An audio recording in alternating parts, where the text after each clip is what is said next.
10 দিন পেরোলেও স্বাভাবিক হয়নি গ্যাস সরবরাহ, তাই দীর্ঘ হচ্ছে গ্রাহকদের ভোগান্তি। গ্যাস সংকটের খবর জানবো।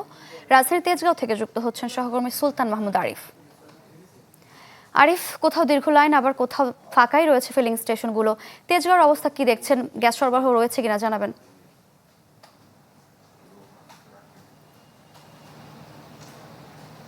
সারিকা 21 জুলাইয়ের পর থেকে যে সংকট তৈরি হয়েছে গ্যাসের, সেই সংকট বলা যায় যে তীব্র থেকে তীব্র আকার ধারণ করেছে। এবং আজকে শুক্রবার আমরা বেশ কয়েকটি ফিলিং স্টেশনে ইতিমধ্যে ঘুরেছি, দেখেছি, সেখানকার ভোগান্তি জানার চেষ্টা করেছি এবং যারা যানবাহন চালাচ্ছেন তাদের সাথে কথা বলেছি, যাত্রীদের সাথে কথা বলেছি। সবার মুখে একটাই যে ভোগান্তির যে চিত্র সেটি ফুটে উঠেছে। বর্তমানে আমি যে ফিলিং স্টেশনটিতে রয়েছি, এখানে ঠিক ভোরের পরে কিছুক্ষণ গ্যাস দেওয়া হয়েছিল এবং এরপরে এতক্ষণ পর্যন্ত বন্ধ ছিল। তারপর তারা বলছেন যে তারা অনেক কষ্ট করে এই গ্যাস আবার তারা এখানে জমা করেছেন এবং এখন আবারও এখানে কিন্তু গ্যাস দেওয়া হচ্ছে। তবে গ্যাস দিলেও এখানে কিন্তু যে নগদ নিয়ে এলো হার না মানা হার অফার। সর্বনিম্ন 10,000 টাকা রেমিটেন্স নগদে পাঠালে থাকছে স্বর্ণের হার জেতার সুযোগ। চাহিদা, সেই চাহিদার তুলনায় কিন্তু যে গ্যাস দেয়া সেটি কিন্তু দেয়া সম্ভব হচ্ছে না। তার প্রেক্ষিতেই যারা চালক রয়েছেন তারা বলছেন যে তারা নানান রকম ভোগান্তিতে আছেন। অর্থাৎ যেখানে 1,000 টাকার গ্যাস তাদের লাগতো, সেখানে তারা নিচ্ছেন মাত্র 100 টাকা 200 টাকার গ্যাস তারা নিচ্ছেন। এতে করে তাদের যে ভোগান্তির চিত্র সেটা কিন্তু স্পষ্ট।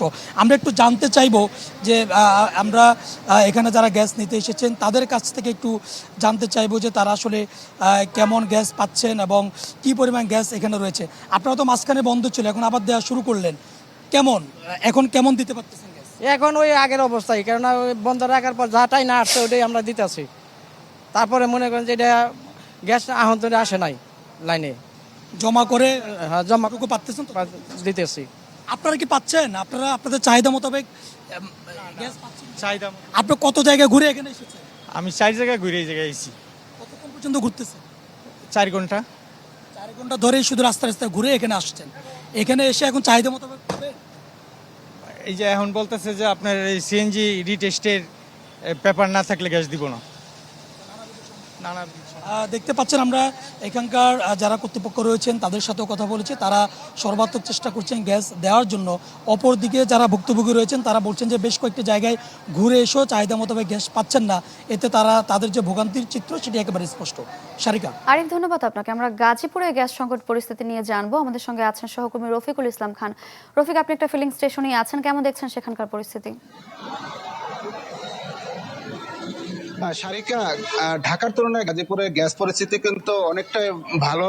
কারণ আজকে শুক্রবার গাজীপুরে যত শিল্প কারখানা আছে প্রায় অধিকাংশ শিল্প কারখানায় কিন্তু বন্ধ রয়েছে। আর এই কারণে যে সমস্ত ফিলিং স্টেশন রয়েছে সবগুলো সিএনজি স্টেশনে কিন্তু আমরা দেখছি আজকে গ্যাসের প্রেসার ভালো রয়েছে এবং যে সমস্ত যানবাহন আসছেন তারা কিন্তু অনায়াসে গ্যাস নিয়ে যাচ্ছেন এবং অধিকাংশ সিএনজি স্টেশনে কিন্তু তেমন কোনো ভিড় নেই এবং মোটামুটি 2-3টা গাড়ি এবং 4-5টা এরকম গাড়ি কিন্তু জমা থাকে, তারপরে তারা সিরিয়ালি গ্যাস নিয়ে যেতে পারছেন। তো আমরা বিভিন্ন যারা চালক রয়েছে তাদের সাথে কথা বলেছি, তারা যেটি বলছেন আজকে সবকিছুই কিন্তু মোটামুটি স্বাভাবিক রয়েছে। যদি আপনি দেখছেন এই যে সিএনজি স্টেশনটিতে আমি রয়েছি এই মুহূর্তে কিন্তু এই সিএনজি স্টেশনে মাত্র 3টা গাড়ি রয়েছে।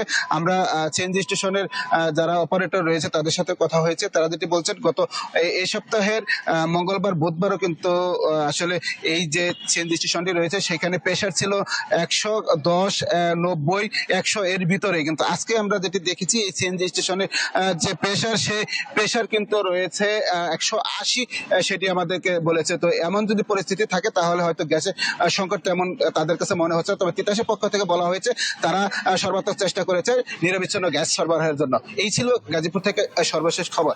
সারিকা। রফিক, ধন্যবাদ আপনাকে।